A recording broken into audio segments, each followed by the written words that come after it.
to come to this show. For those of you who have been waiting for such a fucking long time, was it a little bit worth it?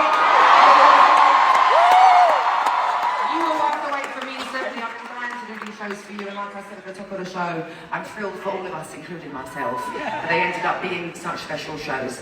So my last Friday night is done. It was twas the evening before the end. And thank you, Britta Brawl. Hello. And I don't feel emotional. It's so strange because I am the most emotional person that I know. I cry at everything. My partner always jokes that the sun comes out and you cry. I'm like, yeah, I do. Yeah, that's damn right. It's my release. But I don't have anything left to release here. I have already done all of it. I have done 99 shows. I have sung every single song 99 times. Like it's happening to me in real life, in real time again, and I have left my whole fucking soul in this room. I have gone above and beyond of what I ever thought I could do with a show, and with my feelingness, you know. And it has been such a joy.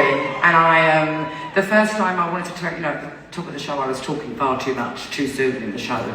So I said to you, I'll tell you later how I felt when I first came into this room. For those of you that might not know the story, I think I've told it. I think I've done like a couple of interviews since I started here years ago.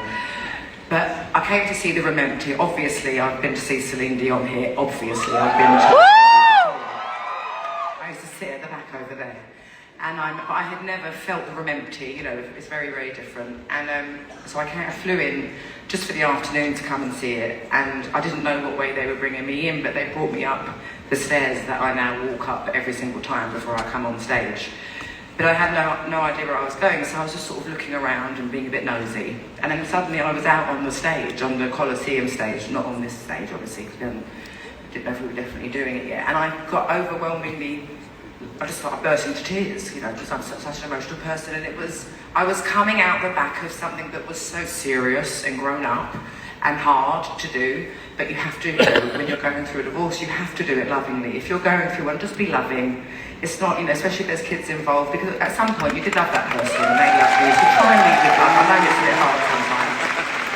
And all I wanted to do was do some shows. Didn't mean to do this many shows, but I wanted to perform. I wanted to do some songs from 30 and just fall in love with performing again. And my last tour in stadiums fucking shit me life. I fucking freaked out. It was so many people. It was like, oh my god. It took me a long time to kind of wrap my head around it. So this kind of size felt perfect. And when I walked on, I was like, oh, this is the, the bookend to this story and to this album. And then it fucking sunk like a fucking rock to the bottom of the ocean. But I made that decision based on, I take my authenticity very seriously. I take how I feel about things and myself, I take it very, very seriously. And I was worried if I did that show, the other shows, that I would never step foot on stage again. And I tell you, I'm so stubborn, I never would have.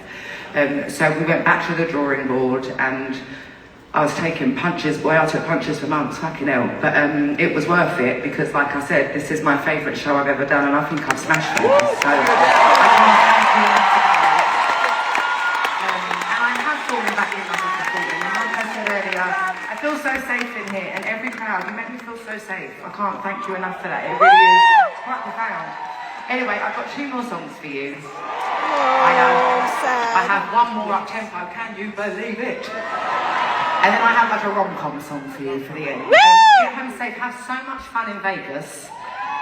Listen out for the cars, for the race cars, because they're doing it after the show. Not on purpose. They just do it late, and obviously I come on early. But you could hear them vroom, vroom, vroom. It's very exciting. Hurts my ears a bit, but vroom, vroom, vroom. And be nice to each other on the way out. Be patient and just have a blast.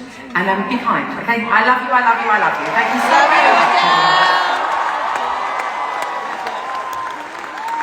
She's a